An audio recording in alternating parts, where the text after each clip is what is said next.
my name is Erica Murunchi and welcome back to Be Inspired by Erica. Hope you're fine. So today I want to talk about meaningful friendships. Friendships are important to us because they help us relate with others. For example, family, cousins, and friends at school, and many others. How do you make those friendships meaningful? Surround yourself with people who inspire, uplift, and support you. Meaningful friendships are a treasure, and having them in your life can bring joy. Invest in friendships that nourish your mind, heart, and soul. Remember, meaningful friendships are a two-way street. Be willing to show up, listen, and support, and you'll find that that same love and support you gave will come back to you. Stay blessed. Much love. Youth of Purpose.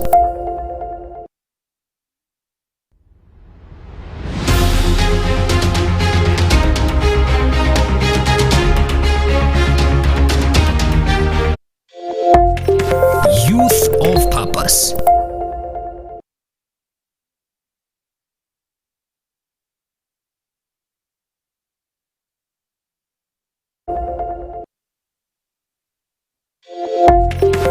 Youth of Purpose.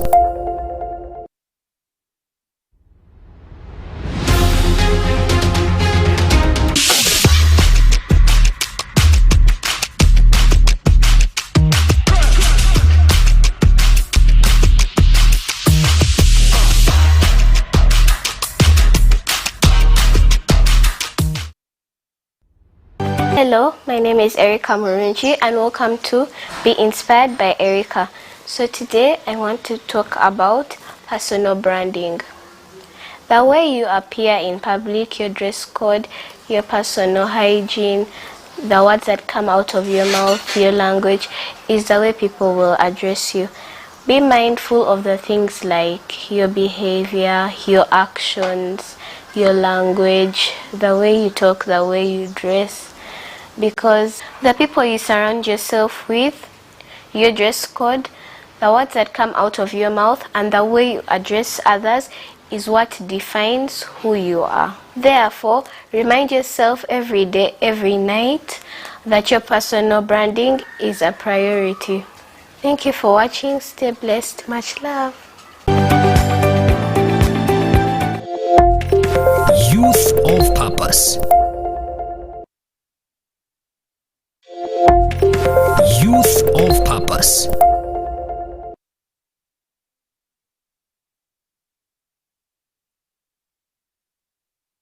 About the International Women's Day celebrations that are ahead this 8th of March 2026.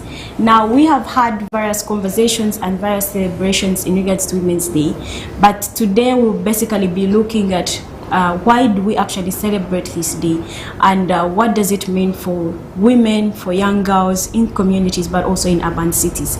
And a brief is that this originates way back even through the social movements within the labor parties to ensure that women are actually given space in rooms for progress, but also we realize that the journey has not been easy, but we celebrate the achievements, but also are reminded of what next we need to do to ensure that the challenges that we still have are able to be put aside. Now, I'm not alone in studios. I do have remarkable women who have been walking this journey, who have made sure that they impact communities of young girls and women in communities to ensure that they are actually empowered and be a voices to others. I have with me Itungo Joan, who is a lawyer.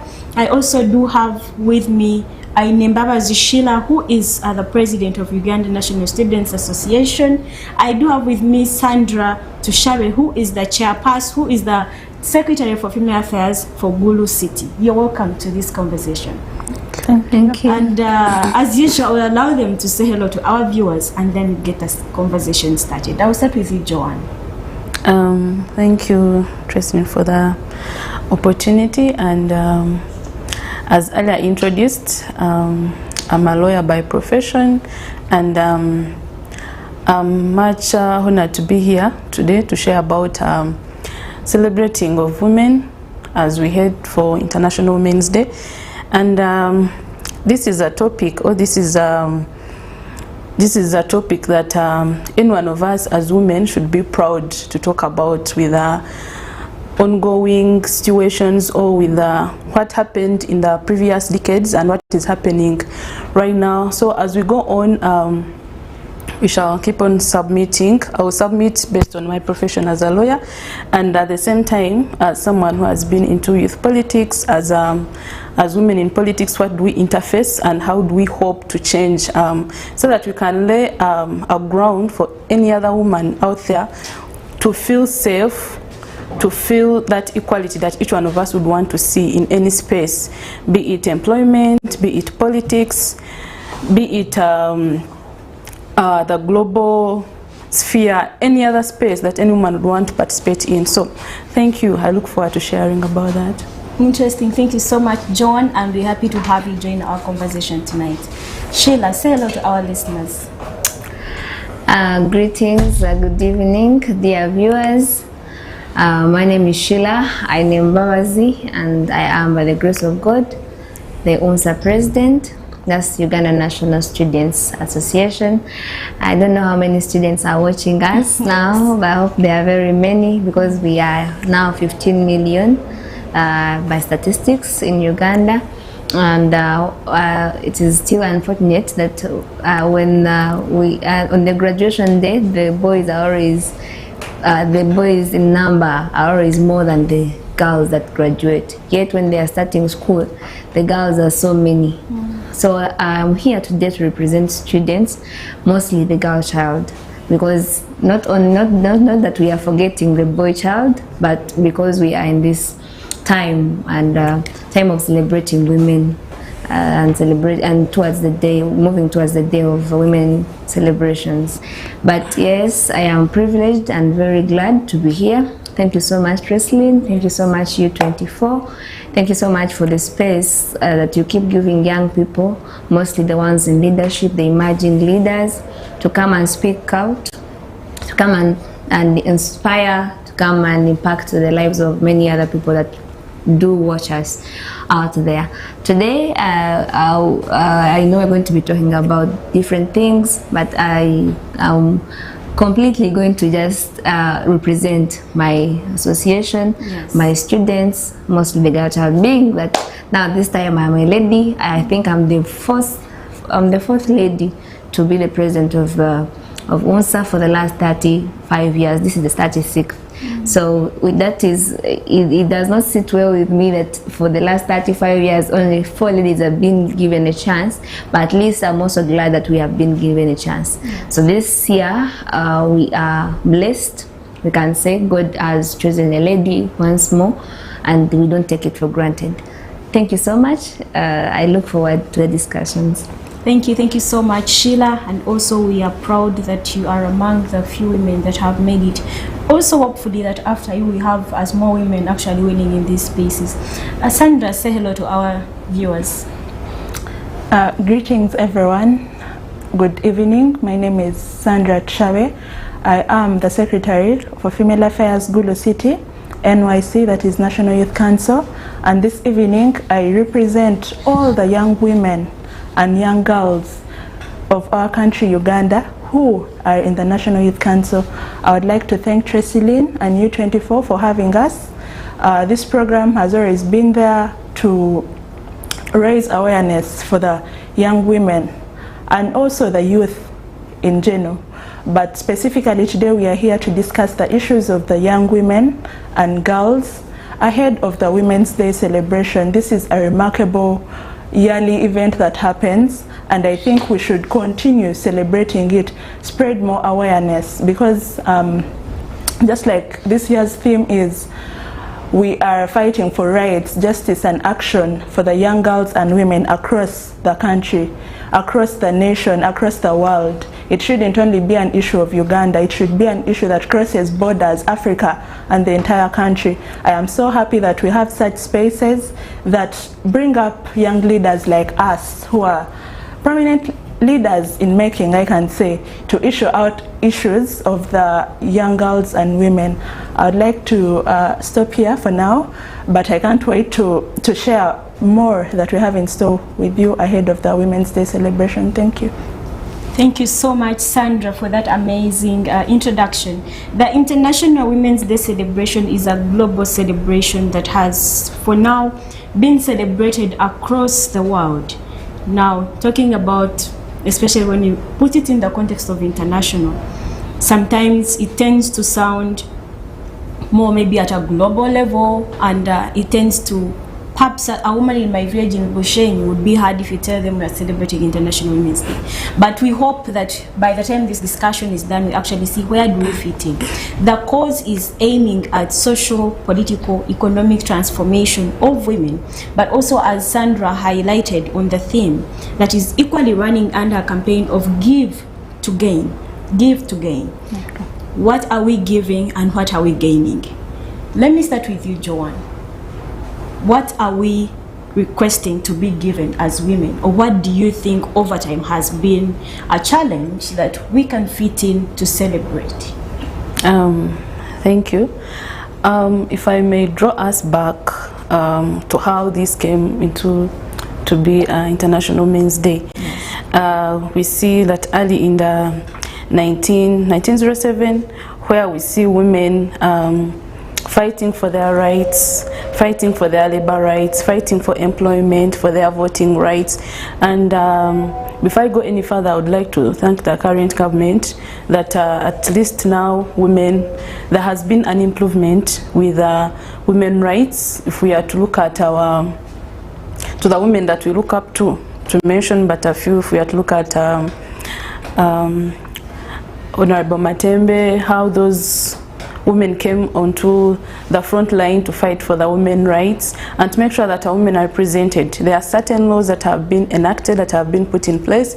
If we had to start with the Constitution, we had to go to the Female Genital Mutilation Act, if we had to go to the Employment Act, if we had to go to the Succession Amendment Act. So these are the certain laws that have been put in place, and we applaud the current government and the different representatives of women that have represented us in those positions. So as we give to gain, we look at the perspective of women being in a position of what is on the table for the women. Has there been equality? So this celebration of the International Women's Day, we are looking at what is the intersection, what are the actionable means can we put in place to make sure that it's no longer about the laws that have been in place, but has there been an implementation of these laws.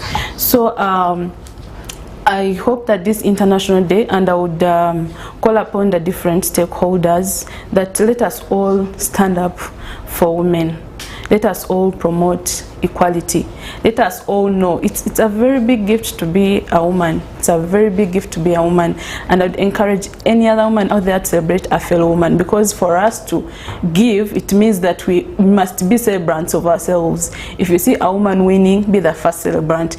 And for that fact, by the way, I congratulate Sheila. I congratulate you, because being in that position, it's a position that I had looked forward to as a former aspirant of UNSA, and I was so happy that at least this time round a lady has been able to occupy this space. So I'm so proud of you, and I'm proud of any other woman out there who is trying to occupy a space. So as we look forward to this day,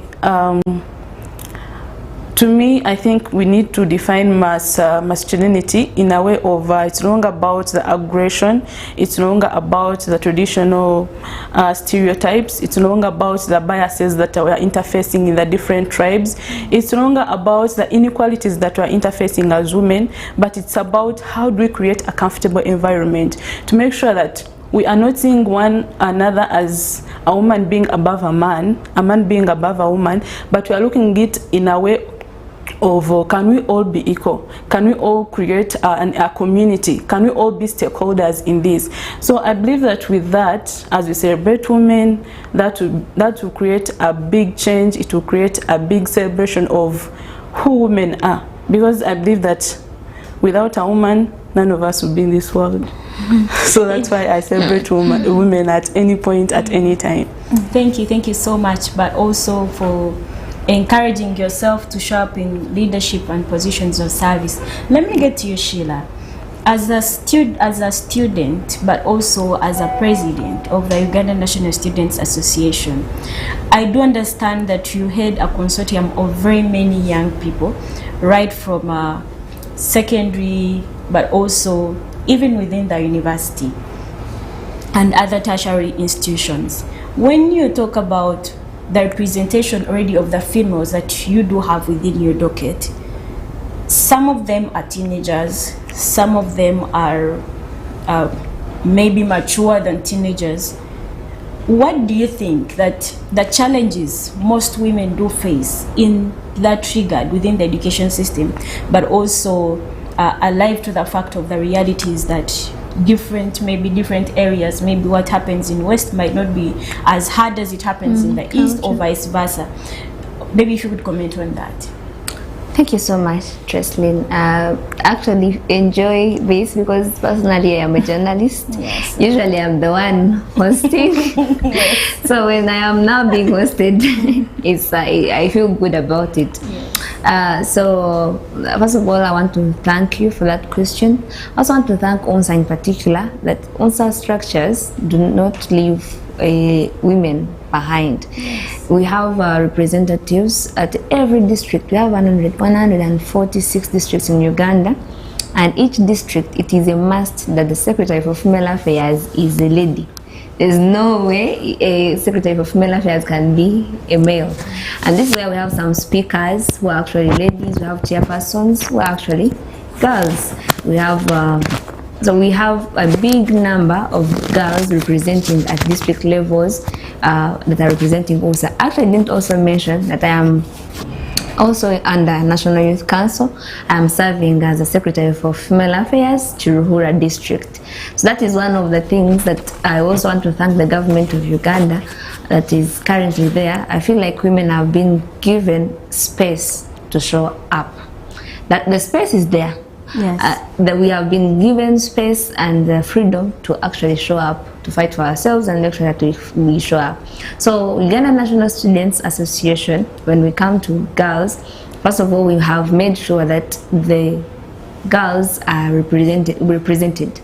So there's no day we're going to have complaints about not being represented in the Uganda National Student Association.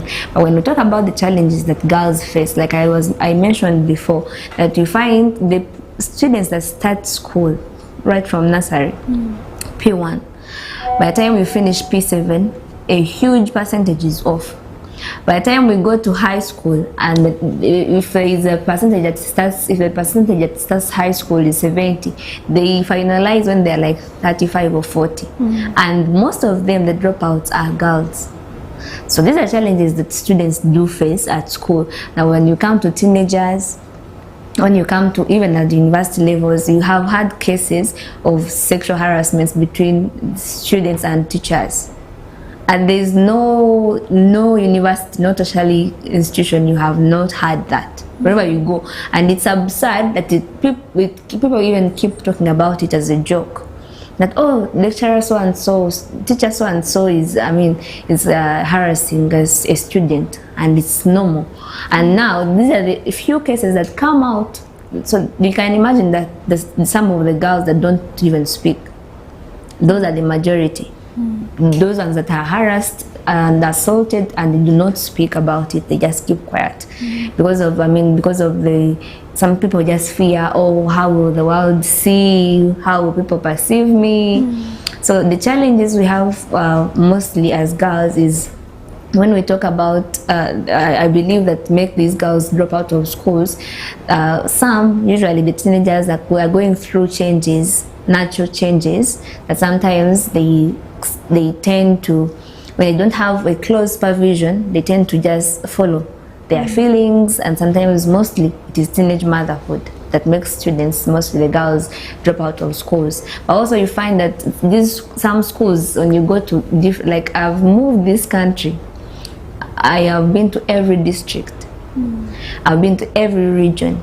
It is true that when you go to the West, the same issues that the students of West are facing are not the issues that the students of Karamoja or Busoga or Acholi are really facing. So it comes back to culture, it comes back to how some regions you find that schools are very far. For a girl child to move from morning up to the time they access school and they come back in the evening, before the term ends, the girls are along the way, they are meeting the men, they're meeting boys, and I don't know why girls really do have a soft spot for being put off the agenda. But before you know it, people are off the agenda and they are just dropping out of school, but also would not have to ignore that some parents cannot manage paying the students' school fees. So you find that girls, and because of that natural perception that people have that I think the boys are the ones that are going to be heirs of their homes, heirs of their clans and all that. So they tend to empower so much the boys. Yes, nowadays it has changed a little, but numbers don't lie. Because when you see the statistics of the girls that graduate is still low.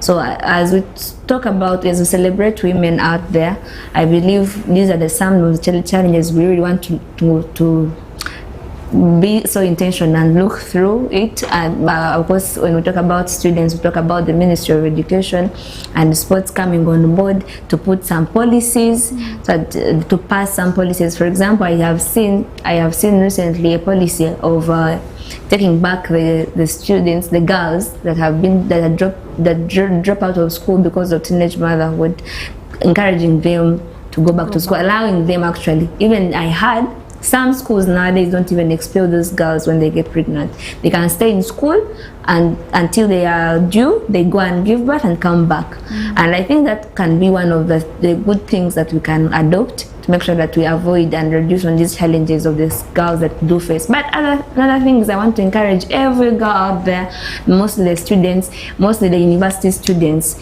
to really take caution of the many things that are there to take us off the agenda, because there are so many targets that are targeting mostly the girl child. So another thing is that we need to really speak up. If you speak up, you might not go to television, to a radio, yes, but you can tell your immediate leader that you trust, that they can drive, or that they can really protect you in any way. Yeah, thank you so much. Thank you so much, Sheila. Let me get to you, Sandra. Talking about women in leadership, but importantly in political spaces. As a young, or as a female representative under the National Youth Council, the representation of women, I was looking at the number of voters for example, the National Female Youth MP, which is a very vocal position when it comes to advocacy for women. And to my surprise, I found that only 37% of the voters, of the delegates, are female. 37% of the voters are female. That means you have 63% of the voters who are male voting and deciding who becomes the National Female Member of Parliament. But also in the struggle for women to push through even way beyond the affirmative action. Because even when you look at which women were actually able to run, perhaps not as female affairs, you'd struggle to get even 20 of them. The political environment in terms of women participation and being at the table of decision making, what is it like? Well, Jocelyn, thank you so much for that question. You've mentioned about the National Female Youth MP race. That was a hot one this year, I must say. Yes. But I think that takes us back. Let us first look at the NYC structure, the National Youth Council structure. This is a structure that starts right from the village level. Yes. This structure has 9 positions in every village in this country. And among the 9 positions, we have one that automatically goes to the females. That's the female affairs position, right? And then you realize in most of the villages, like now my village specifically, we are only 2 girls in our structure. One, because the affirmative action position was there, the female affairs, and the other one is just there by chance maybe. But who knows, what if the affirmative action position wasn't there? Maybe all the 9 would have been boys, you get. But then, we at least thank the government that such positions are there. It gives women chance to present even when they are scared of presenting, because there is no way you will represent a female affairs if you're not female. That doesn't make sense. And then these structures continue like that to the parish level, sub-county, district and city levels whatsoever. And then when we are going to vote, these are actually the people that vote for the National Female Youth MP position. So you realize that the female affairs are not so many, because if we have 146 districts and each district is represented by only one female, that means that district will send only one girl to vote for that position. The two will be the boys, you get. But this takes us back to empowering women to take up leadership positions. Most girls, when they hear a position of chairperson, they think it automatically goes to the male. Some people call it chairman. So that chairman thing makes the women feel inferior, I think. Yes. And they feel like the men should take up that. And then when it comes to finances, I think the girls are just teased off that position naturally by men. Yes. They are told, you can't handle finances, let me do this, I am the smart one, and all that and all that. So our ladies down there are always scared to take up positions of what? Chairpersons and finance. So you realize the only position that they can take is female affairs. Now that is why the percentage of the females that vote for the National Female Youth MP are the females is low. Let me first interject there. When you give a good understanding of actually how these women are voted. Busheng, for example, out of the 9 of the district, there are only 2 who are male. The 7 are females. The same could be vice versa in other districts. But to me, a position as significant and as empowering as one that is designated for the struggle towards women's rights, is it just us saying, now, since this is the number that can vote, then it is okay, let them vote? Or should we say maybe for a certain time, maybe only females should vote then, if the number is not matching up? Yes. Well, personally, I would say I would support actually young females voting for their female representative, because one, the person we are voting for is one who understands us as female. I don't feel any need of the National Female Youth MP being voted for by a man, because I mean, there's okay, yes, she's going to parliament, and you know it is both genders will be there, but still she's airing out issues of the females. So it does no harm if they organize a women's council actually, or a young girls council, to vote for what? For the National Female Youth MP. That would actually do better, because one, you realize most of now the people that will vote will be what? The other gender. And then they will go back to now the petty what? The petty issues to vote. Who has more money? Who is more beautiful? Who has, you know, the connections and all that. So we zero down to those issues and we forget the actual reasons as to why we are sending what? A national female. Yes, a national representative who is a female to parliament. This brings me back. I remember during these recent elections, during the court sessions that were happening, I remember cracking a joke in the group. I looked at the lawyers that were representing my sisters in court. They were all male. Then I cracked a joke in group. I was like, but this court doesn't have affirmative action. Like, really, what is happening? Because I couldn't see any female arguing a case for our sisters. You get, I felt so bad just because what? We have very brilliant young lawyers out there who would reason out this case and it would still come out the way maybe it came out. You get. But then I very much believe that this country needs representation at all levels. When we sit down every year and plan to celebrate the International Women's Day, we should also focus on the issues of the young girls that are in every corner of this country. Because I believe each time we celebrate this is just like a reset button for us every year to acknowledge the achievements we we have attained as women, and also to see how far we are going as women. This helps us to set new goals every time. Maybe this time around, the people that voted for the national female representative were the males, the majority, but how about the other term? We look at, you know, more females coming up in these positions to send their representative who maybe understands what they're going through, who knows what exactly a young girl in Kabiramaido or Kotido or what is going through, but not voting because of petty issues of who has more money, who is more beautiful, and stuff like that. Yeah. Amazing, amazing. Thank you so much. Of course, from our online audience, we do have Tofayo Daniel, who says this is a great message from the UNSA president, Sheila. Then we do have Junior Stephen Mushabe, who says, following attentively. Thank you so much, Junior, for joining. We do have Orema Brian, who says, Sheila Ju. We do have Ogenrot Daniel, who says, Sheila and Sandra at all. We do have Amumpeire Morris, who says, I'm here already. And Agi, who says, Tushi Wange Uyo. Then we do have a comment coming in from Abeson Alex, who says that when it comes to female representation in our country, we need to look into the NYC structure in the villages and to ask ourselves if we have civic education or if the girls actually are aware about leadership within the grassroots. And he also adds that he is the chairperson of Madia Sub-County Youth Council, but he acknowledges that there is lack of awareness, knowledge on youth politics, so there should be need to increase awareness. Thank you so much, the Onion audience, for following us. Let me get to you, Joan.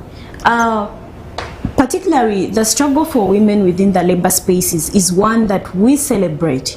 The fact that in the preamble we give that this came as a result of unequal pay or even no employment. If women were maybe expectant, they were not allowed to work sometimes, but also even if they had the qualities, they were not. But those that were sometimes could even be underpaid or even no payment.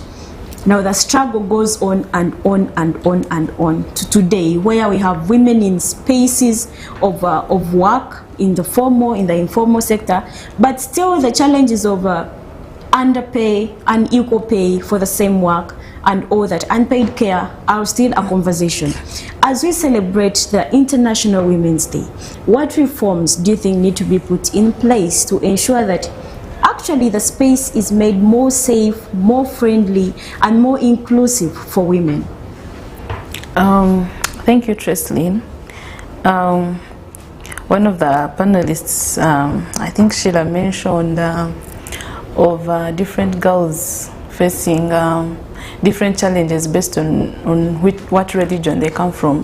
Yes. Sheila being in my neighboring district, that is true, I'm from Kazo district, it so happens that different challenges that we are facing as women is early marriages. However much we are celebrating International Women's Day. So in my district where I come from, I usually crack a joke and tell people that if it were not for a university being in Kampala, some of us would be married right now. So it so happens that all the children, all the young babies I left in nursery right now, they are holding like 3 children, 3 kids, and you go back to your village and wonder, really, am I that old? Because this is the person I left in baby class, and right now the person is holding 3 children. Should I take the fact that maybe I'm late to get married or something? However, as a person, we have an enterprise, that's Agente Enterprises. It's one of the enterprises that I'm proud of to be part of. And this is an enterprise where we went into the fact that these women are interested into farming and being it tradition or culture.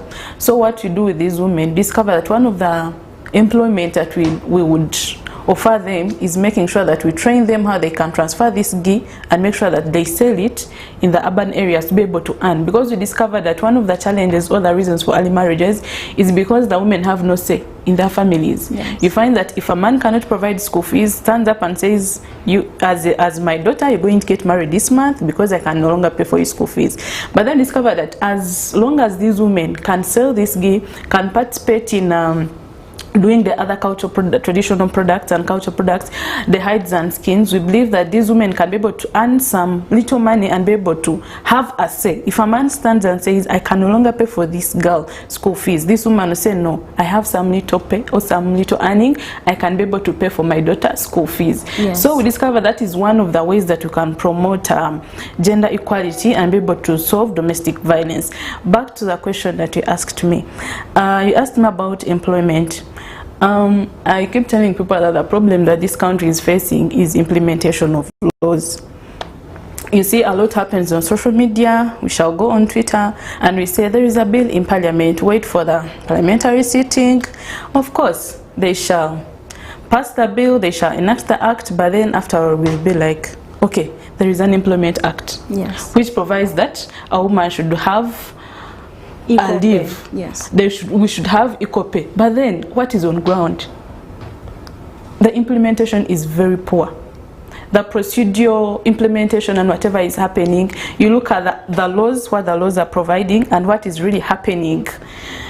It is something that is totally different. Then you ask yourself, is this how we want this country to be run at this point? But then you believe that as youth who are interested in leadership, being part of the profession, being a lawyer, also I go back into the other ground and be like, yes, I'm a young youth who is interested in politics. This is something that hopefully in future or even now, if we can promote advocacy and be able to make sure that these laws that are in place are implemented. Because currently someone who was running one of the candidates for National Workers MP was addressing the audience, and she stated that she's going to provide the leave for women when they're in their menstrual periods and also pregnancy to be able to have a 6 months leave.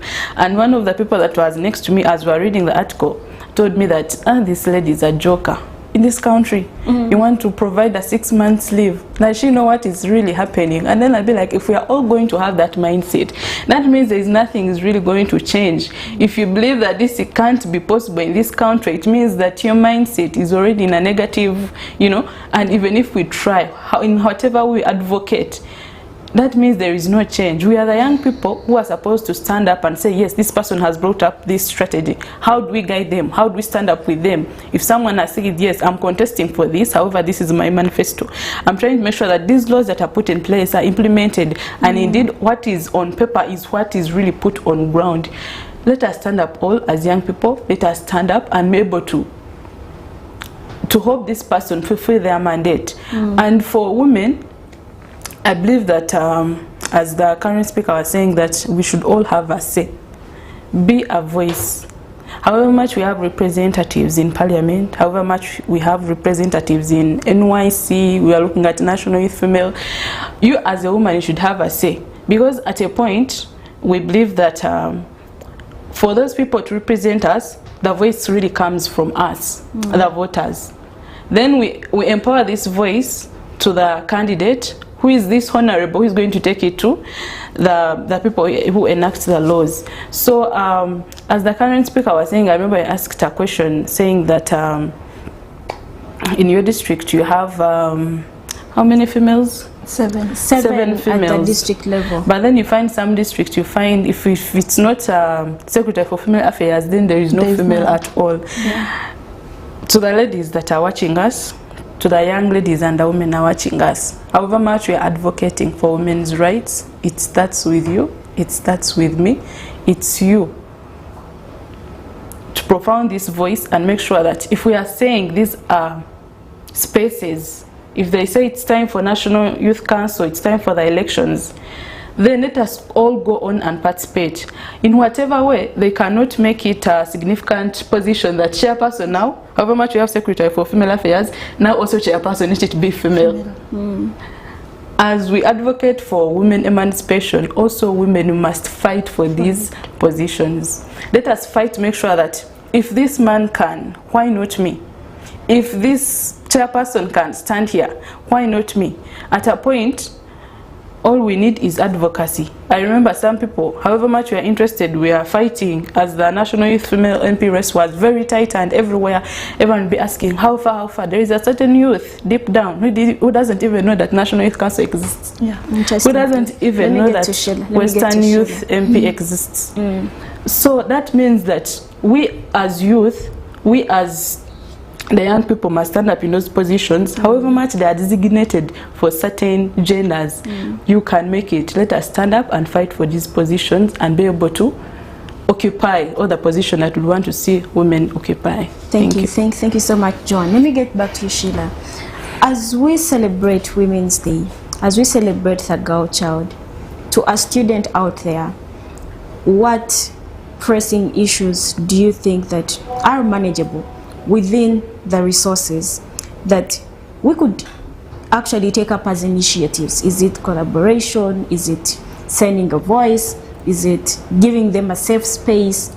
What initiatives do you think that, particularly maybe UNSA, but also largely because much as these students spend more time within institutions of learning, they do go back home in the holidays, and usually that is where the problem comes.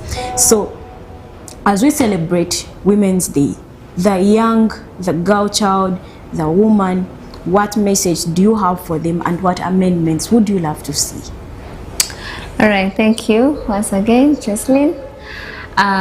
When we talk about students, I like you just mentioned, I don't want us to rule out the issue of the parents. Yes. Because you find that some students are affected actually from home. So there's a lot of things that are happening in families. A lot is happening in families at home. You find that a girl child does not even feel safe even at home. So you find that a girl child is even assaulted by their parents, by their brothers, cousins, uncles. So everything should start from home.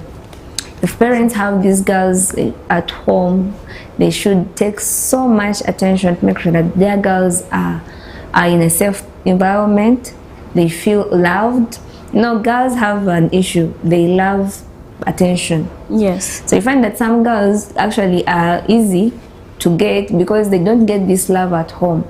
At home, they don't receive any love. They don't feel safe at home. So when anyone comes from everywhere, anywhere, just makes them safe 1 minute. They can access them just like that. Yes. So as we talk about students, we must know that these things start from home. They actually like just the previous speakers, Joan just talked about leadership, these leadership positions and all that. There are women and girls down there who are actually not in politics at all, but they are leaders. There are actually even people in positions who are not leaders at all. Just because due to some circumstances a person can win an election does not make them the leaders that they are supposed to be. So every woman out there, every mother, every father, when we talk about parents and students, they will not have to rule out the issue of the fathers. Yes. I know today we are celebrating women, but these women cannot do anything if these men do not stand by their side. Because there are these men that are supposed to make these people feel safe. If a family, if things are going wrong in a home, there is violence, a father is mistreating a mother, then this student goes to school when they are already traumatized. When anyone makes them feel safe for just a second, they feel like, oh, I think I'm better off here. Yes. So I really want to encourage and to send my voice out there to the parents that it's tough for you to want. Some parents have not gone to school, but when it comes to sending their children to school, they also do not really put in a lot of energy. They don't mind seeing their children leaving school or dropping out of school. So if there is anything to change in this society, most especially to the students, let charity begin at home. Let everything we want to see out there, even the things we want to see in the government. I usually tell people it is the same people that make the government. It is a family member. If you cannot manage your family at home, just know that you are not going to manage NYC, you're not going to manage UNSA, you're not going to manage anything. So everything that we want to see must start from home. So let the parents really take caution that their girls are feeling safe both at home and at school. But also, let us also increase the energy in how we work on sending girls to school, because honestly speaking, like John just stated, if some of us were not in school right now, we'll be having like 10 children. It's not bad to have children, but at least you have children that you can manage, that you can take care of. So for you having 10 children when you can't even afford to buy airtime, it is what is happening in our country, and it is absurd. Yes. So I really feel like we need to make sure that the parents are on board. The students themselves must know what they want, the girls, and these are the things that today you on U24 we might be having a few viewers, but the people at the church, people should just really, everyone should take it as a responsibility to advocate. The church, that people in the villages are always there. The church should advocate for the safety of girls. The parents, the local government, everyone who can get a chance, make sure that, because if we don't have a safe girl, we do not have a safe mother, and we don't have a safe country, because we are the same people that really make this country a country, like Joan just stated. So yes, I want to send my voice. I know even time is against us. Yes. I know we're going to have a few minutes and then we shall be going off. I know we would like to talk and talk and talk and talk, but like we just all the speakers are saying, if we want to see any change, it starts with an individual. It starts with me, starts with you, Treslin, coming up and saying, let me go to UBC and get a job. I know sometimes people do not want to be in uncomfortable spaces. Mostly the girl child, they want easy things. They want to wake up one day and they're working at maybe UBC and they're earning like 2 million, which is hard. I always tell people, I'm working for a television, but I worked for that television for a whole year when I was just volunteering, and I would travel from Kampala to Mbarara every weekend to go and volunteer until they were like, you're hard working. So if the girls don't want to go through this hard part, for you, that's why you really want easy things that will just come for a minute and disappear. And that's how you see we have very many girls traumatized. We have very many girls out there competing badly. When you see Sheila today with an iPhone 17, you want it immediately. You want it by all means. And so you find that most of the issues that we have actually of what the government can handle and of what we can advocate for, most of the issues we bring them to ourselves. So the things that we can handle as people, let us really handle them. Then as we send the voice to the government, also handle the rest, as we pray to God also. Because really God, if God can come through, we could have good families, we could have good policies being passed, and not just being talked about, but really being passed and implemented. And also we could have a good country. Yeah, thank you so much. Thank you so much, Sheila. Let me get to you, Sandra. Our time is really fast spent. Maybe if you can use less than 3 minutes. As you talk about Uganda tomorrow, Uganda after celebrations of the International Women's Day, Uganda that empowers women, what would you like it to look like? Uganda that empowers women, I think that is a dream that every lady in leadership, every lady in advocacy dreams about every night she goes to bed after doing the hard work of advocacy. So really it would be a blessing for us, the women who stand up every day to fight for our fellows. That would, I think, be the best gift we can have as a country. So what I would want that Uganda to look like, it should be a safe space for every young girl, as I said earlier, in every corner of this country, to be safe enough to stand up and advocate for what they want the country to look like. It shouldn't only favor a particular region, a particular person.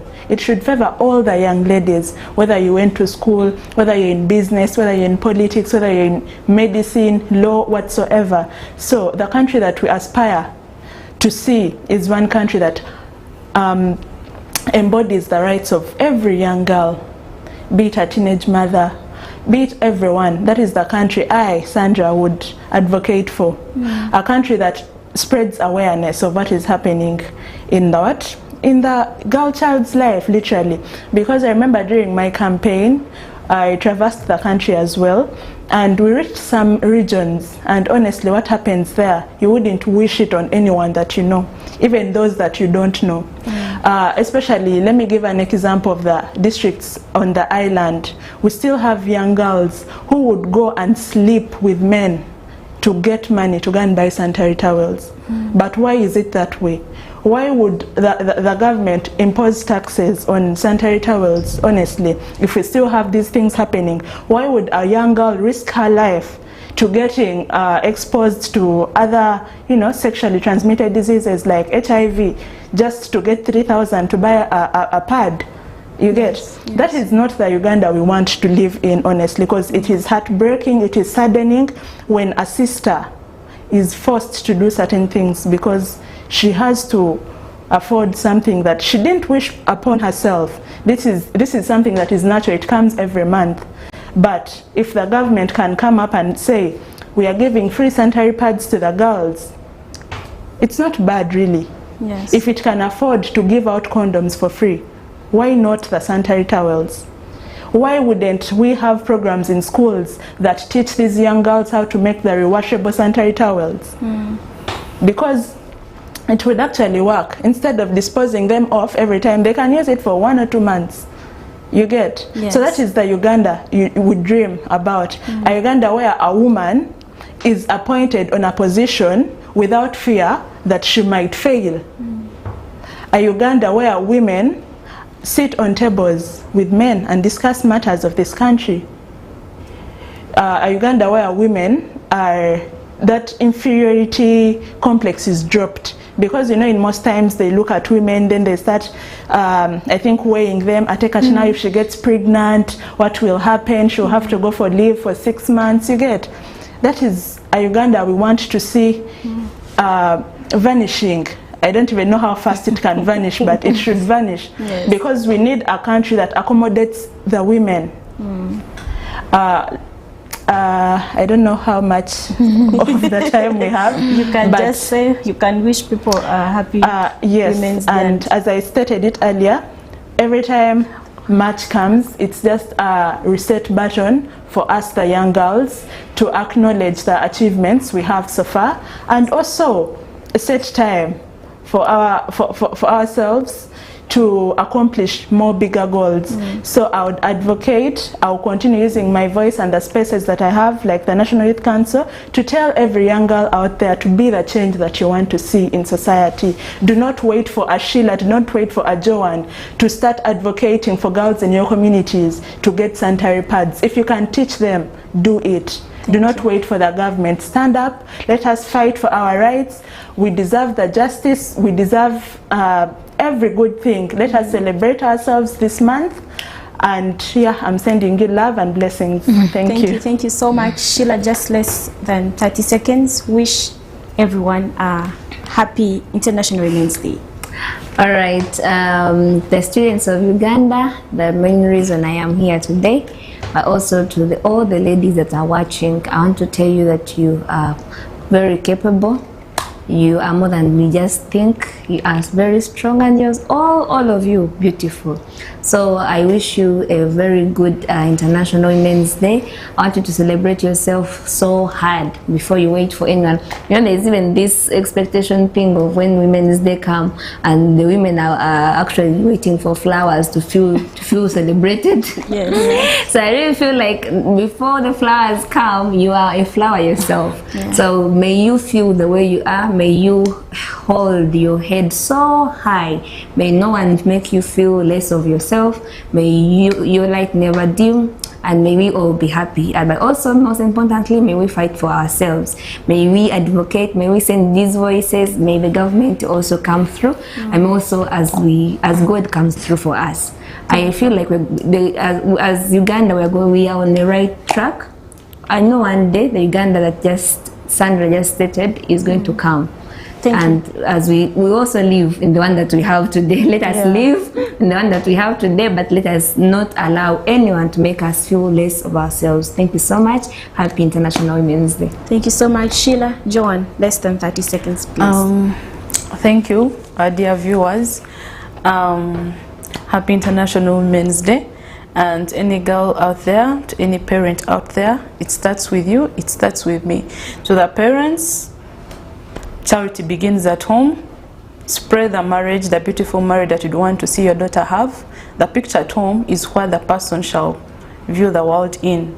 There is a saying that a child brought up in love and a child brought up in survival, they view the world differently. So bring up your child in love. To the girl child out there, go for that position, go for whatever you want to chase, because there is no limit.